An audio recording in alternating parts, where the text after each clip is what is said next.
안녕하세요. BJ 현희입니다. 오늘의 사연 시작해 보겠습니다. 안녕하세요. 얼마 전의 일만 생각하면 살이 벌벌 떨리는 30대 여자입니다. 여러분은 혹시 동물적 감각이라는 말을 들어본 적이 있으신가요? 촉이 좋은 사람에게는 정말 동물적 감각이 있다는 말을 하곤 하는데요. 사실 저는 반려동물을 키우고 있는 사람이었지만 그 말의 뜻에 대해 잘 몰랐습니다. 그런데 최근 저희 집 백구를 통해 동물적 감각이라는 말이 무슨 말인지 깨닫게 됐어요. 지금부터 제가 겪은 일에 대해 이야기를 해보려 하니 잘 들어주시면 감사하겠습니다. 저는 여수의 작은 바닷마을에서 태어나 자랐어요. 부모님은 바다에 나가 조업을 하시던 분들이었기에 기억도 나지 않을 까마득히 어린 시절부터 늘 배를 타고 다니는 것이 저의 일상이었어요. 누군가에게는 비릿하다고 느껴질 바다 냄새가 저에게는 참 익숙한 고향의 냄새였고 좁디 좁은 동네는 넓디 넓은 저의 놀이터였어요. 도시 아이들은 컴퓨터 게임을 하고 놀 때 저희 동네 또래 친구들은 매일 바닷가에 나가 조개를 캐고 놀곤 했어요. 바닷가에 있는 모든 것들이 저희의 좋은 놀잇감이었답니다. 바닷물이 발에 닿을 때 느껴지는 시원함과 모래가 싹 쓸려나갈 때의 아름다움. 그 광경의 가치는 아마 그 시절을 함께 살아온 사람들만 알 수 있을 거예요. 그리고 신나게 놀고 난 뒤에는 친구들과 바위에 앉아 해가 지는 걸 멍하니 보곤 했어요. 자연과 바다, 매연 하나 없는 곳에서 자란 저는 누구보다 씩씩하고 건강하게 자랄 수 있었습니다. 학생 수가 많지 않았던 곳에서도 저는 공부를 그럭저럭 잘하는 편이었습니다. 그런데 머리가 크면 클수록 뭔가 더 넓은 세상으로 향하고 싶다는 열망도 커지기 시작했어요. 저녁마다 텔레비전에서 보던 서울은 마치 여수와는 완전히 다른 세상 같았습니다. 사람들도 비교할 수 없을 정도로 많고 지하철도 있고 버스도 수십 대씩 다니는 그 모습을 보면서 저곳에서 살고 싶다는 꿈을 가지게 됐어요. 이건 비단 저 혼자만의 꿈이 아니라 그 시절 저희 동네에 살던 아이들의 모든 기대와 설레임이었습니다. 그래서 고등학교 3학년이 됐을 때 전 부모님께 이렇게 말했어요. 엄마, 아빠, 나 대학은 무조건 서울로 갈 거야. 뭐라고? 너 지금 뭐라고 했냐? 서울로 갈 거라고? 난 꿈이 생겼어. 여수도 좋지만 좀 더 큰 곳으로 가서 내 꿈을 마음껏 펼치고 싶어. 본디 큰 사람이 되려면 꿈도 크게 가지라고 엄마랑 아빠가 항상 이야기했잖아. 그치? 아니, 그렇게 이야기를 하긴 했는데 그래도 혼자서 서울에 가는 건 너무 위험하지 않을까? 복잡하기도 하고. 그리고 무엇보다 20살이면 아직 너무 어린데. 옛날에는 내 나이 때 시집도 가고 애도 3, 4명씩 낳았다며. 그리고 나 스스로의 선택에 책임질 수 있는 나이가 된 거니까 내가 어떤 선택을 하던 응원해줬으면 좋겠어. 후회를 해도 내가 할게. 부모님은 끝까지 불안한 마음에 저의 서울행을 반대하셨어요. 사실 부모님의 마음을 이해하지 못하는 것도 아니었어요. 저는 무남 동녀 외동딸이었기 때문에 저를 혼자 서울에 보내는 것이 많이 불안하셨을 거예요. 하지만 저는 그런 부모님을 끝까지 설득했어요. 그때 저는 제 꿈을 펼치는 것이 먼저였거든요. 결국 자식 이기는 부모 없다는 말처럼 부모님은 저의 소원을 들어주셨고 전 당당히 서울에 있는 대학에 합격해 꿈에 그리던 상경에 성공하게 됐습니다. 그런데 상상 이상으로 도시라는 곳은 정말 대단한 곳이었어요. 제가 살던 곳은 완벽한 어촌계였고 읍내로 나가기 위해서는 몇 시간 동안 버스를 기다려야 했으며 지하철은 구경도 하지 못했고 사람이라 해봤자 또래 몇 명 그리고 어르신들 뿐이었어요. 그런데 서울은 정말 수도 없이 많은 버스, 자가용부터 시작해서 지하철도 노선이 정말 많아 알아보기도 힘들 정도였습니다. 그래서 처음 서울에 왔을 때 학교에 가는 데까지만 3시간이 넘게 걸릴 정도였죠. 저기 죄송한데 여기 대학교 가려면 어디로 가야 하는지 아세요? 시키는 대로 왔는데 잘못 온 것 같아서요. 아이고, 학생, 길을 잘못 들어도 한참 잘못 들었네. 여기로 오는 게 아니라 반대로 가는 지하철을 탔어야 했는데 학생 서울 사람 아니야? 네, 저 다른 지역에서 오늘 처음 서울 올라온 거라서요. 혹시 어디로 가면 되는 걸까요? 여기 반대 지하철 타면 돼요? 아니, 지리를 모르면 그냥 택시를 타는 게 훨씬 빨라. 여기 위로 올라가면 택시 정류장이 있을 텐데 거기서 택시 타고 대학교 이름 말하면 알아서 그리로 가줄 거야. 지하철 노선을 헷갈리는 바람에 영판 다른 곳에 도착한 것은 애교 수준이었고 대학교 셔틀버스도 잘못 타는 바람에 수업에 지각을 하는 일도 잦았습니다. 촌사람이 도시에 적응하는 것은 아주 어려운 일이었어요. 하지만 살면 살수록 좋아지는 곳도 서울이었고 고향이 그리워지는 곳도 서울이었어요. 장점과 단점이 너무나도 명확한 곳이었죠. 서울에서 보내는 대학 생활은 정말 정신없이 바빴습니다. 즐거운 날들이 대부분이었지만 때로는 외로움이 밀려오기도 했어요. 하지만 저는 서울에 온 것을 조금도 후회하지 않았어요. 새로운 친구들을 사귀고 스스로 문제를 해결하는 방법을 배웠기 때문이었죠. 그리고 향수병이 조금 짙어질 쯤이면 방학이 되어서 고향에 내려갈 수 있었기에 사실상 그렇게 힘들지도 않았어요. 어찌저찌 대학을 다니면서 적응을 잘 해내고 반쯤 서울 사람이 됐을 무렵 저는 무사히 졸업을 하게 됐고 졸업을 한 뒤에도 고향으로 돌아가지 않고 서울에서 취업을 하게 됐어요. 아예 뿌리를 내릴 작정이었죠. 예, 졸업했으면 그냥 여수로 와서 취업을 하던지 하지. 왜 계속 서울에 있겠다 그래. 거기서는 워낙 사람이 많아서 취업을 제대로 하기도 힘들 텐데. 이왕 적응한 김에 아예 서울에서 평생 살아버리려고. 일자리도 여기가 훨씬 더 많고 나중에 이직하기도 편하고 월급도 많이 주고 취업하기는 힘들어도 그 시장에서 내가 이기면 되는 거니까. 졸업하면 우리 딸내미랑 같이 살 수 있을 줄 알았는데 아빠는 좀 섭섭하네. 그래도 시간 날 때마다 자주 갈 거니까 너무 서운해하지 말어. 전화도 자주 하고 이제 주말마다 쉬니까 주말에 여수 갈게. 그렇게 저는 서울에서 첫 직장 생활을 시작하게 됐어요. 회사 생활은 그리 어렵지 않았습니다. 사실 어디 가도 일 잘한다는 소리만 듣고 살았기에 일을 하는 것에도 딱히 문제가 없었어요. 회사 사람들도 모두 좋은 사람들이었기에 마찰 없이 잡음 없이 잘 지낼 수 있었죠. 그렇게 한 해가 지나고 두 해가 지나고 20대 중반이 지나 딱 30을 목전에 앞둔 29이 되던 해. 그 해에 남자친구를 처음 만나게 됐어요. 남자친구를 처음 만난 건 친한 친구의 결혼식장이었어요. 고등학교 친구가 결혼을 하게 되어서 진심으로 축하를 해주기 위해 여수로 내려갔습니다. 남자친구는 친구 남편의 지인이었는데 결혼식이 끝난 후 친구가 저한테 벼랑간 연락이 와서 이런 이야기를 하는 거예요. 너 지금 만나고 있는 사람 있어, 없어? 어? 갑자기? 없지. 내가 남자친구가 있었음 너한테 이야기를 안 했겠니? 근데 갑자기 그건 왜? 오, 만나고 있는 사람 없어? 그거 참 다행이네. 너 지금 결혼했다고 솔로인 친구 놀리는 거야? 그러기 있기냐 정말. 아니, 다름이 아니라 우리 남편 중에 정철원이라고 있거든? 근데 걔가 너를 보고 첫눈에 반했다고 말을 해주더라고 아까. 어? 나를 보고? 첫눈에 반했다고? 그래서 너 남자친구 있는지 물어보고 없다고 하면 소개 좀 시켜달라고 하더라고. 걔가 그런 이야기를 하는 게 처음이라 남편도 되게 놀랍대. 아 맞다, 너는 걔 모르겠구나. 내가 방금 사진 보냈거든? 한번 봐봐. 친구가 보내준 사진을 보니 그제서야 그 사람이 누군지 알 것 같았어요. 예식을 하는 내내 멀리서 저를 힐끗거리며 쳐다보고 있던 사람이더라고요. 저는 사실 고민을 좀 했어요. 태어나 제가 마음에 들어서 번호를 달라는 사람도 처음이었거니와 어떤 사람인지도 잘 모르는 상태에서 이렇게 이야기만 듣고 소개를 덥석 받아도 되나 싶었거든요. 하지만 이런 기회가 흔히 찾아오는 게 아니잖아요.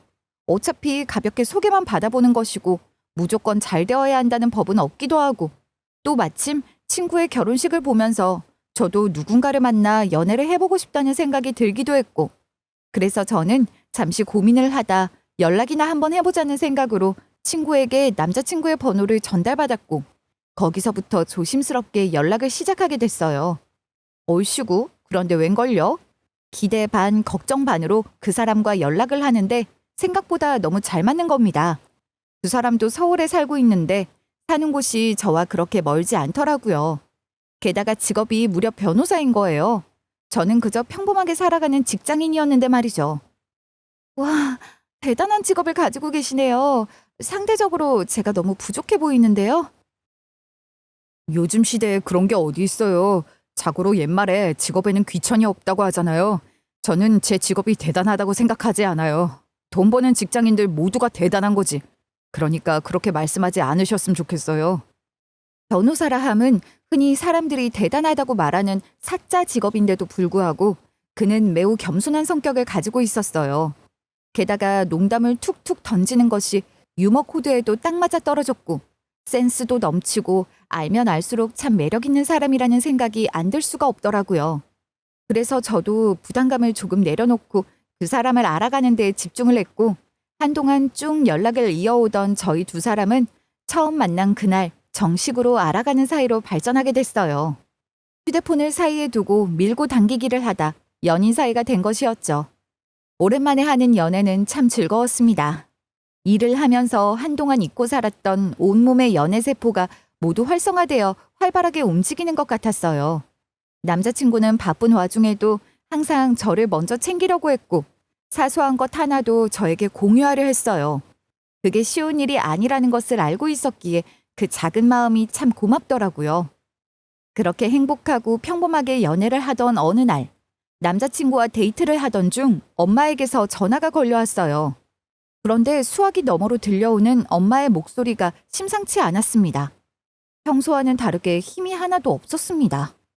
저희 엄마는 사내 여장부라고 불릴 정도로 늘상 쾌활하신 분이었고 한마디 한마디를 내뱉을 때에도 우렁차다는 것이 느껴질 정도였는데 그날은 바람 빠진 풍선 같다는 느낌이 들 정도로 힘이 없었어요.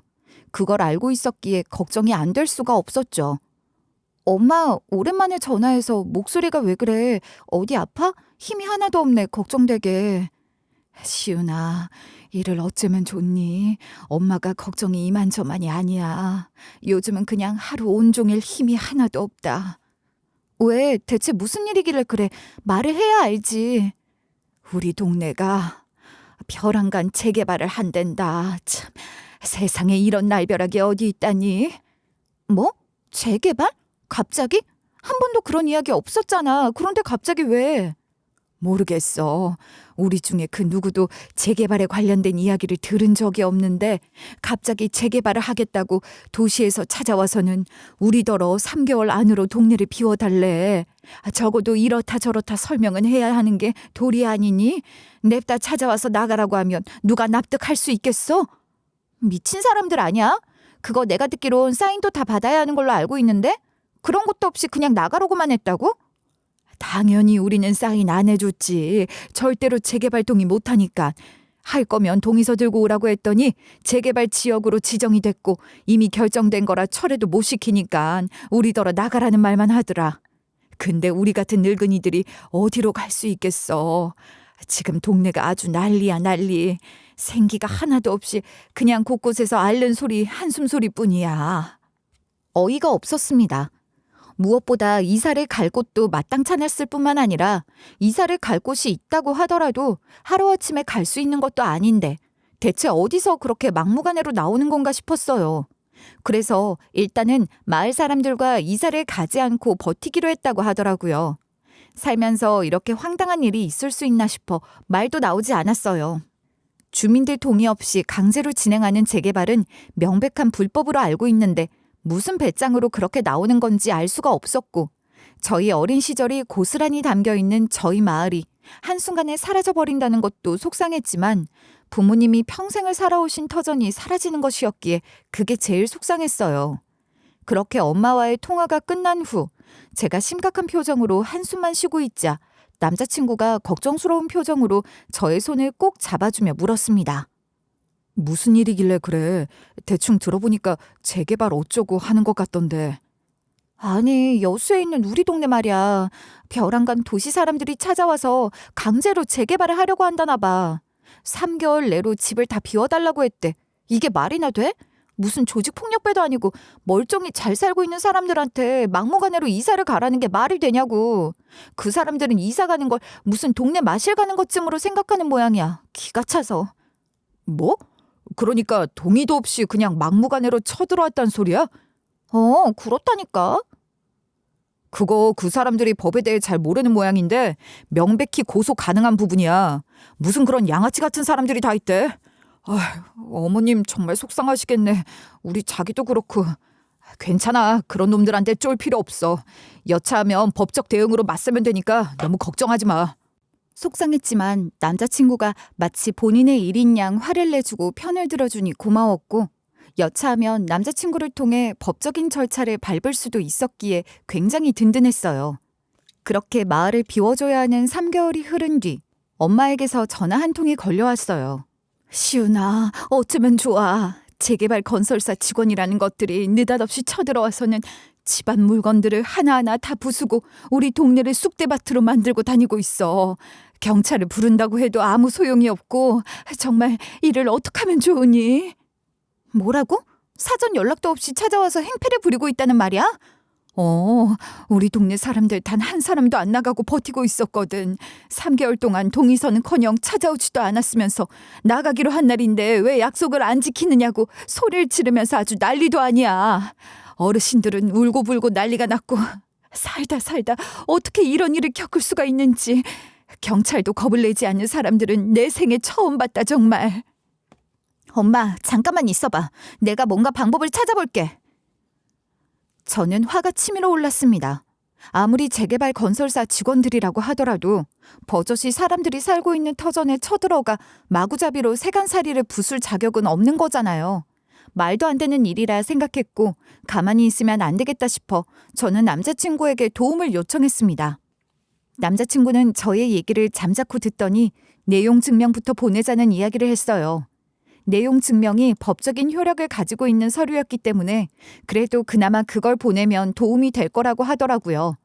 그래서 부모님께 재개발 진행을 하려는 건설사가 어디인지 알고 있느냐고 물었더니 며칠 전에 서류 한 통이 집으로 달랑 날아왔다고는 하더라고요. 거기에 적힌 건설사 이름과 그 옆에 담당자 이름을 듣고 거기로 즉시 내용 증명 서류를 보냈습니다. 남자친구의 말대로 그게 정말 법적인 효력을 가지고 있는 것이었는지 다행히 그걸 보낸 다음부터는 조금 잠잠하다고 하더군요. 일시적으로 잠잠한 것일 수도 있지만 그래도 조금은 사그라들어 다행이라는 생각이 먼저 들었어요. 이런 걸로 꼬리를 내릴 사람들이었으면서 왜 그렇게 설쳐댔나 싶은 생각도 들었고요. 그 이후로 그 사람들 안 찾아온대? 다행히도 잠잠하다나 봐. 고마워. 다 자기 덕분이야. 아무리 생각해도 이해도 안 되고 짜증나 죽겠어 정말. 이렇게 꼬리 내릴 거면서 뭐하러 그 난리를 친 건지. 그런 사람들 특징이 법 들먹이면 쫄아서 도망친다는 거야. 법적으로 가봤자 자기들한테 유리한 건 아무것도 없거든. 그래도 잘 해결됐다고 하니 참 다행이다. 이 일을 계기로 남자친구와는 관계가 더 깊어지게 됐어요. 솔직히 이런 일에 선뜻 발벗고 나서주는 것이 힘들 법도 한데 스스럼 없이 나서주고 도움을 줘서 참 든든하고 고맙더라고요. 그렇게 안정적으로 깊이 사랑을 하던 저희 두 사람은 딱 연애 4주년이 되던 해 평생을 함께하기로 약속했습니다. 지금처럼 뜨겁게 사랑하면서 더 든든하게 평생 서로의 편이 되어주기로 했죠. 결혼을 약속했으니 양가 부모님께 인사를 드리고 결혼 허락을 받아야 했어요. 그래서 제가 먼저 남자친구 부모님을 찾아뵙고 인사를 드리기로 했습니다. 남자친구와는 장장 4년 동안 연애를 했지만 부모님은 단 한 번도 찾아뵌 적이 없었어요. 몇 번 찾아뵙기 위해 이야기를 꺼낸 적은 있었지만 듣기로는 회사를 운영하고 계셔서 정신없이 바쁘시다는 이유로 쉽게 찾아뵐 기회가 나지 않았거든요.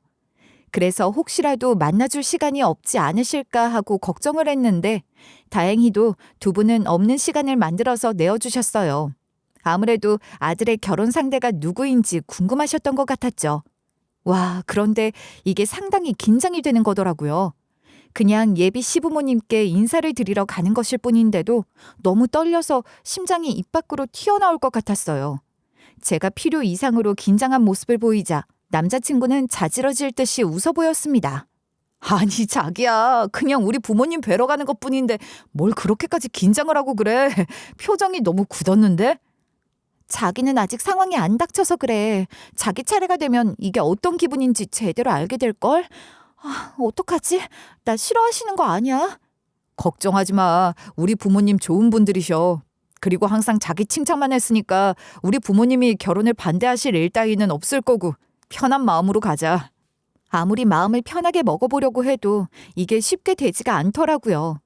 그렇게 떨리는 마음을 안고 처음 마주한 두 분은 남자친구가 말한 대로 참 좋은 인상을 가지고 계신 분들이었어요. 약간 뭐랄까, 있는 자의 여유가 느껴진다고 해야 할까요? 고급스러운 느낌이 잘잘 풍기는 분들이셔서 위압감마저 느껴질 정도였어요. 안녕하세요. 우리 철원이한테 이야기 많이 들었어요. 우리가 먼저 만나자고 이야기를 했어야 하는데 우리도 일이 있다 보니 기회가 잘 나지 않았네요. 미안해요. 아닙니다. 이렇게라도 만나 뵙게 되어서 너무 좋아요. 김시윤이라고 합니다. 듣던 대로 참 단아하고 곱게 생긴 아가씨네요. 자, 어서 앉아서 식사부터 하시죠. 대화는 천천히 나누기로 하고. 긴장했던 것과는 달리 두 분은 주도적으로 제게 말도 많이 걸어주셨고 제가 너무 떨지 않게끔 분위기도 잘 풀어주셨어요. 위트 있게 농담도 잘해주셨고요. 그래서 저도 처음에는 긴장을 하고 있다가 시간이 지날수록 조금씩 편하게 대화를 나눌 수 있었습니다. 걱정했던 거랑은 달리 결혼도 흔쾌히 허락해 주셨어요. 분명히 좋은 분위기에서 성공적으로 첫 만남을 끝마쳤습니다. 좋은 인상도 남겼고 대화도 잘 끝났고 결혼 허락도 받았고 모든 것이 다 순탄하게 진행이 됐어요. 그런데 이상하게 제 마음 한켠은 불안했습니다. 아무런 문제 없이 끝나서 그런 건지 아니면 다른 이유 때문에 그런 것인지 알 수 없어 이 불안함의 원인을 찾고 싶었어요. 그리고 불현듯 찾아온 불안함과 찜찜함이 느껴졌던 이유는 얼마 지나지 않아서 알 수 있었습니다. 제가 남자친구의 부모님께 인사를 잘 마친 후 이번에는 남자친구가 저희 부모님께 인사를 드릴 차례가 됐어요. 그래서 차를 끌고 서울에서 여수로 함께 내려가게 됐죠. 한참 동안 불안해서 덜덜 떨던 저와는 달리 남자친구는 세상 태평해 보였습니다. 심지어는 태어나서 여수를 처음 가본다면서 차 안에서부터 잔뜩 들뜬 모습이었어요. 자기야, 자기는 떨리지도 않아? 완전히 들떴네. 누가 보면 소풍이라도 가는 줄 알겠어. 그렇게 좋아? 떨릴 게 뭐 있어. 어차피 예비 장모님 장인어른 뵈러 가는 건데 난 하나도 안 떨려. 되려 자기가 어린 시절을 보낸 곳으로 간다는 게 기대되기만 하는걸. 그래도 조금 신경은 쓰이는지 저희 부모님은 뭘 좋아하실지에 대한 걱정과 본인을 마음에 들어 하실지에 대한 걱정을 늘어놓는 등 한시도 쉬지 않고 이야기를 하기 시작했어요. 겉보기에는 떨리지 않는 척하지만 사실 남자친구도 걱정이 많은 듯 보였죠. 하긴 어떻게 걱정이 안 될 수 있겠어요. 가족이 될 사람에게 처음으로 눈도장을 찍으러 가는 거니 긴장과 걱정이 되는 것이 정상이었습니다. 그게 참 귀여워 보이기도 했어요. 그렇게 한참을 달려 여수에 도착했습니다. 저희 집은 완연한 시골 동네에 있었기 때문에 조금 더 안쪽으로 들어가야 했어요. 재개발을 한답시고 그 깡패 건설사 놈들이 쳐들어와서 마을을 엎어버린 탓에 전체적으로 마을 전체가 공사장처럼 어수선했지만 그나마 집 근처는 복잡하지 않아서 다행이었어요. 부모님은 집이 조금 너저분하니 밖에 있는 식당에서 만나자고 했지만 남자친구는 되도록 집에서 인사를 드리고 싶다고 해서 집으로 찾아왔습니다. 그렇게 집에 도착하니 부모님은 대문 밖에서부터 저희를 기다리고 계셨어요. 남자친구는 차에서 내리자마자 허리를 숙여 부모님께 정중히 인사를 드렸습니다. 안녕하세요, 어머님, 아버님. 처음 인사드립니다. 정민철이라고 합니다. 어서 와요. 먼 길 운전해서 온다고 많이 힘들었죠. 고생했네요. 우리 시윤이가 하도 전화로 예비사이 자랑을 하길래 어떤 사람인가 정말 궁금했어요. 만나서 너무 반갑습니다. 집이 조금 어수선해서 이해해 주기를 바래요. 자, 어서 안으로 들어갑시다. 아참, 혹시 강아지 털 알레르기 같은 거 있어요? 아니요, 그런 거 전혀 없습니다. 저 강아지 엄청 좋아합니다. 어머, 다행이네요. 사실 우리 집에 진돗개를 한 마리 키우고 있거든, 백구라고. 우리 시은이 고등학생 때부터 키우던 개인데 아주 순하니깐 걱정하지 않아도 돼요. 짖지도 않고 분명히 들어가면 꼬리 흔들면서 반겨줄 거예요. 자, 들어가요. 그렇게 대문을 열고 집 안으로 들어가자마자 백구가 저를 보고 꼬리를 흔들면서 다가왔어요. 자주 보지는 못했지만 그래도 저를 알아보고 꼬리를 흔들어주는 게 너무 사랑스럽고 귀엽더라고요. 이제는 남자친구 냄새도 익혀줘야 할 것 같아서 남자친구를 백구 쪽으로 슬쩍 밀었는데 남자친구의 냄새를 조금 맡자마자 갑자기 표정이 싹 변하면서 짖기 시작하는 겁니다. 짖는 것뿐만이 아니라 입가를 실룩거리며 으르렁거리기도 했어요. 분명히 문 앞에서 백구가 꼬리를 흔들며 반겨줄 거라고 했는데 전혀 예상치도 못한 백구의 모습에 남자친구는 물론 저와 부모님도 당황스러울 수밖에 없었습니다. 백구는 새끼 때부터 온순하기로 소문이 나서 저희 가족은 물론 낯선 사람이 와도 입질 한 번 한 적이 없고 으르렁거리지도 않았을 뿐만 아니라 짖는 법도 제대로 모르는 아이였어요.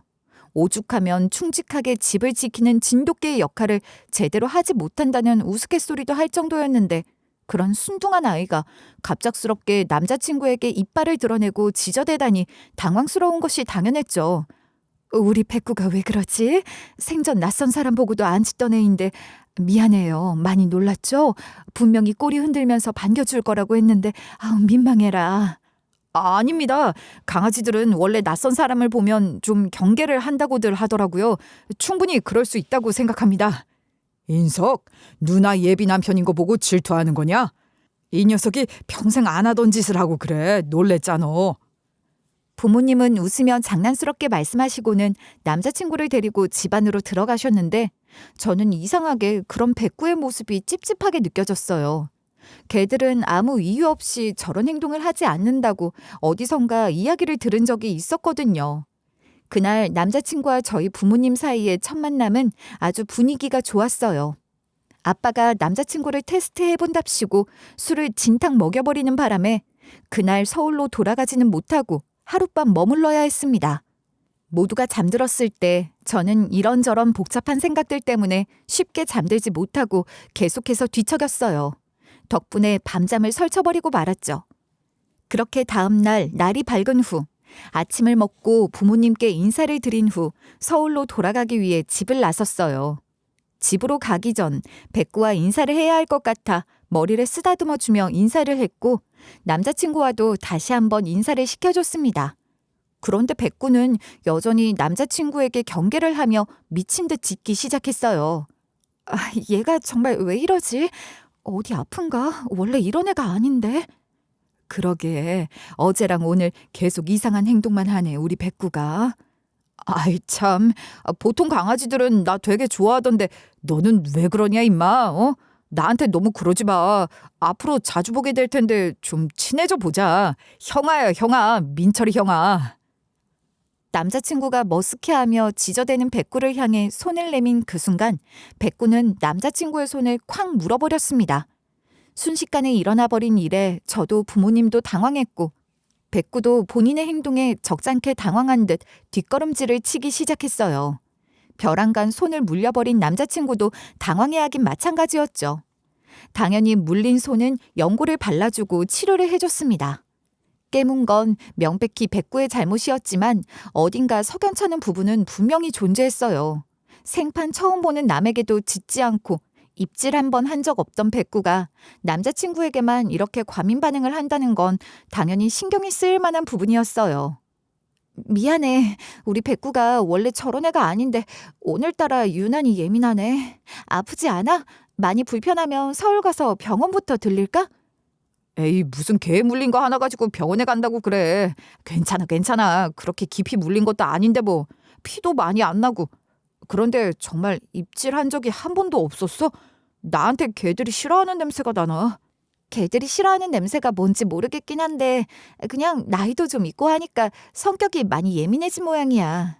나도 그런 모습은 처음 봐서 좀 당황스럽긴 하네. 저는 그날 서울로 돌아와 몇 번이고 고민을 하다가 남자친구에 대한 뒷조사를 하기로 결심했습니다. 흥신소나 탐정사무소처럼 사람을 써서 조사하는 게 아니라 그냥 제 스스로 뒷조사를 해보기로 했어요. 사실 단순히 백구가 짖거나 남자친구를 물었다는 이유 하나만으로 의심을 하는 것은 아니었어요. 남자친구 부모님을 뵈러 갔던 그날 식사를 마치고 나오던 길에 우연찮게 남자친구의 아버님께서 통화를 하는 내용을 듣게 됐어요. 자세히 듣지는 못했지만 그 통화 내용 중에 재개발이라는 단어가 나왔고 저희 동네 지명을 이야기하시는 것을 듣게 되어 뭔가 더욱 자세히 알아보고 싶어졌어요. 남자친구의 부모님은 정확히 뭘 하시는 분들이고 왜 재개발이라는 단어와 저희 동네 이름에 대한 얘기가 나온 건지 파헤치다 보면 뭐라도 나오겠지 싶었어요. 뭐가 됐든 하나라도 제대로 알아두면 좋을 것 같았기에 어렵겠지만 남자친구의 뒤를 캐보기로 마음을 먹은 것이었습니다. 저는 우선 재개발이라는 명목하에 저희 마을을 엉망진창으로 만든 그 건설사부터 제대로 알아보기로 했습니다. 예전에 공문으로 받았던 곳에 적혀있던 정보를 토대로 건설사가 언제 세워졌는지부터 알아보려 했어요. 그리고 건설사면 시공업체도 분명히 있을 것이고 그 아래 딸린 하청업체들도 존재할 테니 거기서부터 시작해서 차차 알아가야겠다 싶었습니다. 그래서 회사에는 우선 연차를 낸 다음 남자친구에게는 말을 하지 않고 조용히 고향으로 내려가 곧장 이장님을 찾아갔습니다. 이장님, 여기 마을 재개발하겠다고 찾아온 건설사 사람들 있잖아요. 공문 보내왔었다고 했죠? 엄마한테 얼추 이야기를 듣긴 했는데 그거 실물로 좀 보고 싶어서요. 맞아. 뭔 이상한 종이 쪼가리 같은 걸 들고 와서 사인하라고 들이밀길래 모른 척 해버렸지. 알아보니깐 허가도 안 받고 가지고 온 거라 그냥 보관만 하고 있었어. 그런데 그게 왜 필요해? 제가 개인적으로 좀 알아보고 싶은 게 있어서요. 혹시 가능하시다면 저한테 그거 좀 보여주실 수 있을까요? 이장님은 제게 전달받은 공문을 건네주셨고 그 공문 안에서 건설사의 이름과 대표자의 이름을 확인할 수 있었습니다. 내용 증명을 보낼 때에는 이 사람들의 행동을 멈추겠다는 생각만 했었기 때문에 제대로 알아보지도 못했는데 검색을 해보니 뭔가 석연찮은 부분을 확인할 수 있었습니다. 분명 공문에는 대표자 이름과 건설사 이름, 그리고 주소까지 적혀 있었는데 인터넷 검색 결과에는 그 회사가 존재하는 것을 증명할 만한 기록들이 보이지 않았어요. 전화번호도 검색했더니 아예 서치가 되지 않았고 주소도 존재하지 않았습니다. 명백히 말하면 사업자 번호는 있었지만 대표자의 이름도 불분명하며 소재도 불분명한 이른바 페이퍼 컴퍼니였던 것이었어요. 이들이 가지고 온 공문은 그냥 보여주기식에 불과했던 것이었죠. 여기서 찝찝한 기분을 느낀 저는 두 번째로 남자친구 부모님이 운영하고 계신다는 회사를 한번 알아보기로 했어요. 저희는 지인을 통해 만난 사이였기 때문에 이 부분은 어려움 없이 알아낼 수 있겠다 싶어 곧바로 친구에게 전화를 걸었습니다. 수빈아, 나야. 다름이 아니라 뭐 하나 물어보고 싶은 게 있어서 너희 신랑 있잖아. 민철 씨랑 엄청 오래된 친구라고 했던가? 그렇다고 하더라고. 중학생 때부터 친구라고 했던가? 그런데 그건 갑자기 왜? 아니, 다름이 아니라 결혼 전에 점수 좀 따고 싶어서 아버님께서 운영하시는 회사에 간식을 좀 보내려고 하는데 부담스럽다면서 도통 알려주질 않으시네. 민철 씨도 이야기를 안 해줘서 혹시나 너희 신랑은 알까 싶어서 전화했지. 어머나, 그쪽 아버님도 참 재밌는 분이시네. 예비 며느리가 이쁜 짓 좀 하겠다는데 그걸 왜 마다하셔? 알았어. 그런 거라면 내가 점수 딸 수 있게 적극 도와야지. 잠깐만 기다려봐. 남편한테 물어보고 다시 전화할게. 그렇게 한 10분 정도를 기다리니 친구에게 전화가 와서 정보를 전달받을 수 있었어요. 그런데 남자친구 아버님이 운영하시는 회사는 일반 회사가 아니라 듣도 보도 못한 건설사였습니다. 대형도 아니고 중소기업도 아닌 정말 흔하디 흔한 건설사인 것 같았어요. 인터넷에 검색을 해도 주소랑 전화번호만 뜰 뿐 아무것도 나오지 않더라고요. 아무리 그래도 이럴 수가 있나 싶은 마음에 더 알아보고 싶어 관할 구청 웹사이트와 정부 공공데이터 사이트까지 샅샅이 찾아보았고 그 과정에서 몇 번이나 키워드를 바꿔가면서 기업 정보 포털도 뒤졌지만 아무것도 찾을 수 없었습니다. 기본적으로 건설사라면 어디랑 계약했다는 것쯤은 하나 정도 나올 법한데 그것조차 보이지 않더라고요. 그래서 더욱 의심이 커졌습니다. 아니, 이 정도면 합리적 의심을 할 법하다는 생각이 들었어요. 그래서 저는 용기를 내어 무작정 그쪽 회사로 전화를 걸었습니다. 수화음은 점점 길어졌고 전화 소리가 길어질수록 심장은 더욱 떨려오기만 했어요. 그리고 한 30초 정도를 기다린 끝에 누군가 굉장히 퉁명스럽게 전화를 받았습니다. 안녕하세요. 저 혹시 여수 땡땡마을 재개발은 어떻게 되고 있는지 궁금해서 전화드렸어요. 뭐, 어디 재개발이요? 여수 땡땡마을이요. 혹시 거기서 직접 재개발 추진 중인 거 아니세요? 어디서 전화 주셨는데요?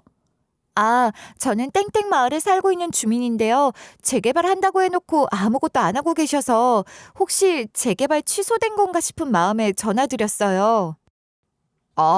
거기 재개발 건은 추진 중이기는 한데 좀 시일이 걸릴 것 같아요.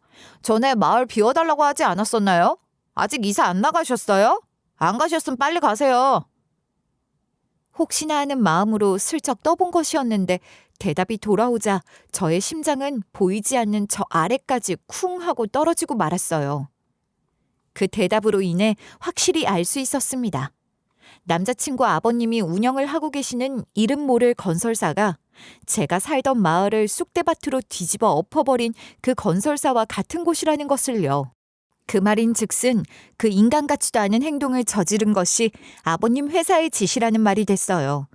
저는 떨리는 마음을 겨우 숨기고서 알겠다고 대답한 뒤 전화를 끊어버렸습니다. 이들이 하고 있는 것은 하나부터 열까지 정상적인 절차가 아니라 불법적인 절차라는 것을 알 수 있었고 그제서야 백구가 남자친구를 보고 짖은 이유도 얼추 알 수 있을 것 같았어요. 대충 상황을 짜맞춰 보자면 그날 처음으로 그들이 찾아와서 행패를 부렸을 때 남자친구의 아버지가 직접 그 상황에 개입을 했던 것 같았어요. 그래서 부모님과 함께 살고 있는 남자친구에게도 똑같은 냄새가 났기에 자연스럽게 경계를 하고 짖으면서 입질까지 했을 거라는 생각이 들었습니다. 백구는 집에 있으면서 그들이 물건을 부수고 깽판을 치면서 부모님께 위협을 가하는 것을 직접 목격했을 테고 주인인 부모님을 지키기 위해 저항을 했을 것이 분명했어요. 이런 상황들을 하나하나 조합을 해보고 나서야 모든 퍼즐이 맞춰지는 것 같았습니다. 저는 제가 알게 된 모든 부분들을 경찰에 신고하기 전에 남자친구를 만나서 모든 사실에 대해 털어놓기로 마음을 먹고 그날 밤에 집 앞에 있는 카페에서 만나자고 약속을 잡았어요. 그리고 직접 얼굴을 보고서 제가 알아낸 것에 대해 천천히 이야기를 했습니다. 있잖아. 이전에 우리 마을 재개발 건으로 내용 증명 보낸 적이 있었지. 그 이후로 그 인간들 우리 마을에 손 하나 까딱 안 하는 것도 잘 알고 있을 거야. 그치? 그렇지. 그거 보낸 이후로 아무것도 안 하고 있다고 그랬었잖아. 그런데 갑자기 왜? 설마 또 난리를 치기 시작한 거야?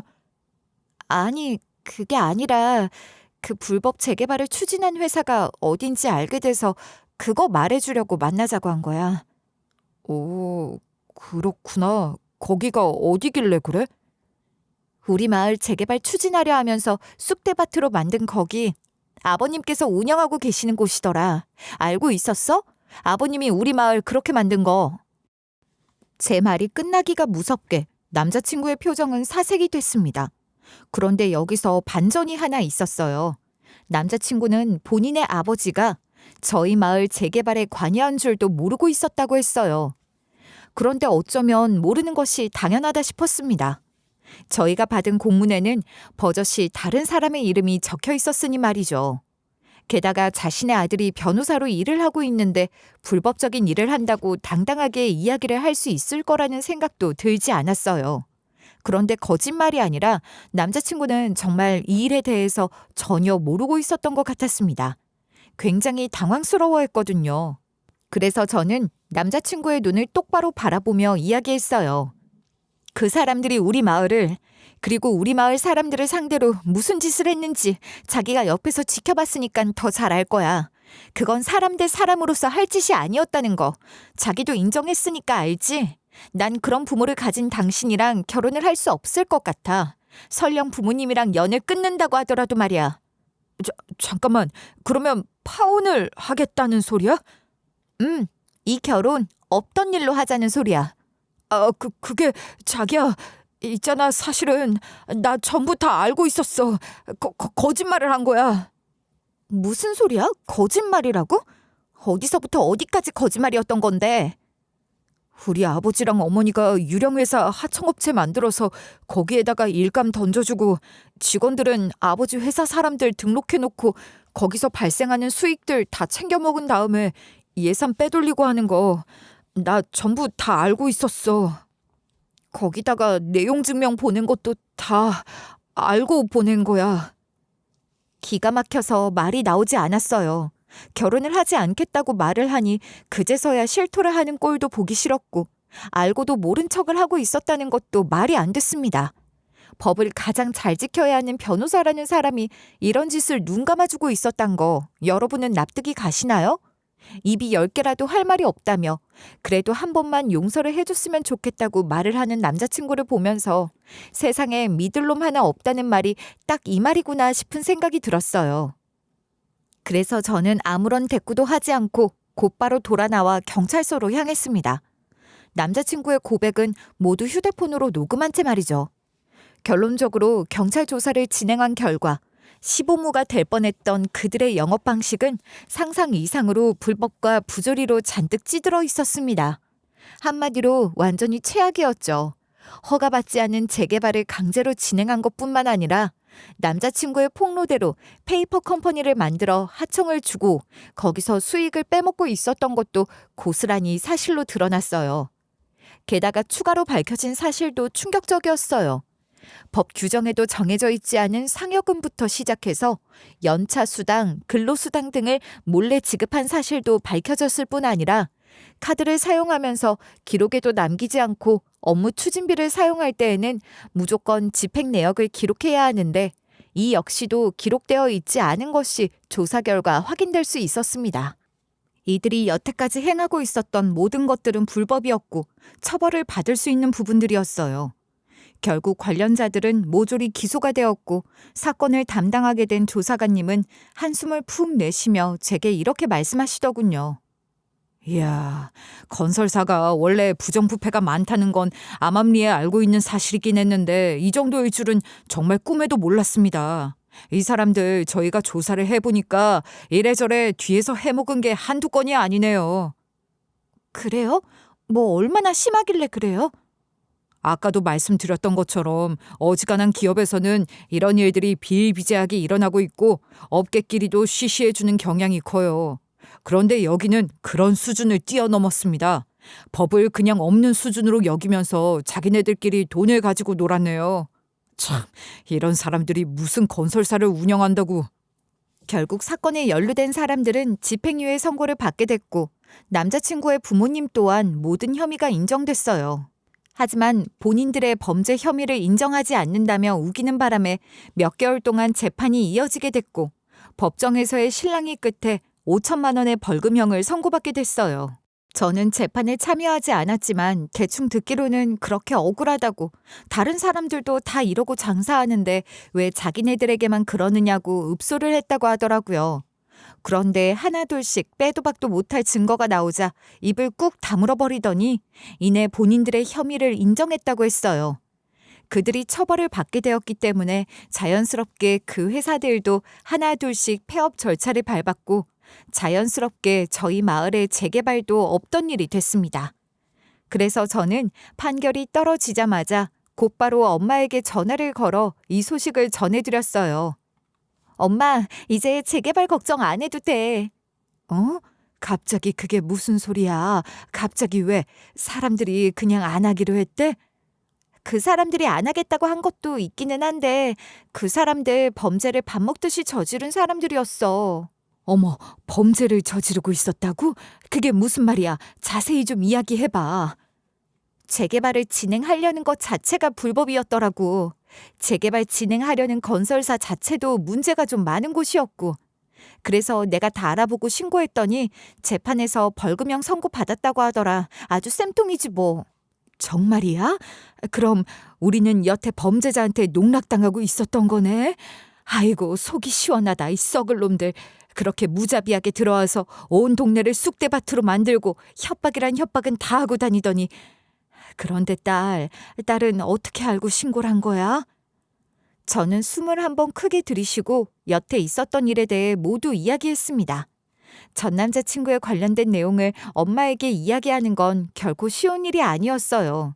나름 차분하게 이야기를 하는데도 간간히 목이 메어오더라고요.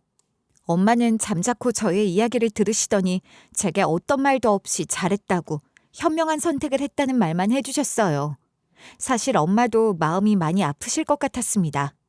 하나밖에 없는 외동딸이 이런 험한 일을 겪고 또 사랑하는 사람과 파혼까지 하게 됐다는 사실이 마음 편히 받아들여질 리 없을 테지요. 하지만 저는 되려 후련했어요. 이 사실을 전혀 모르고 있다가 결혼을 하고 난 뒤에 알았더라면 그건 또 그것대로 문제였을 테니까요. 이혼보다는 파혼이 낫다는 말도 있잖아요. 그렇게 모든 일이 마무리되고 부모님은 이 사실을 마을 사람들에게도 이야기했다고 했어요. 굳이 이사를 가지 않아도 된다는 걸 알게 된 마을 사람들은 무척이나 좋아하시면서 저를 영웅 취급했다고 하시더라고요. 그 얘기를 듣고 한참을 웃었답니다. 그 일 이후로 저는 마음이 바뀌었어요. 파혼도 했고 또 큰일을 겪고 나니 서울에서 살아야 할 이유가 없다고 느껴졌어요. 무엇보다 부모님과 마을 사람들, 그리고 제가 살아왔던 곳, 제가 사랑했던 작은 바다 마을에서 어릴 때처럼 시간을 보내고 싶었어요. 그래서 다 정리하고 고향으로 내려와 살아가고 있습니다. 전 남자친구는 어떻게 되었는지 궁금하실 텐데요. 결국 그는 자기 부모님의 재판이 열리는 날 재판장에서 모습을 드러내지 않았다고 했어요. 그래도 부모가 재판을 받는 날이니 부모의 편에 서서 변호를 해주지 않을까 생각했지만 그러지도 않았다고 하더라고요. 아마 본인 스스로도 양심의 가책을 굉장히 많이 느낀 것 같았어요. 그리고 재판이 모두 끝난 후 친구에게 전 남자친구에 대한 이야기를 들을 수 있었습니다. 야, 네 전 남자친구 이야기 들었어? 아니, 그럴 리가. 우리 연락도 안 하고 살아. 살았는지 죽었는지 생사도 몰라. 왜?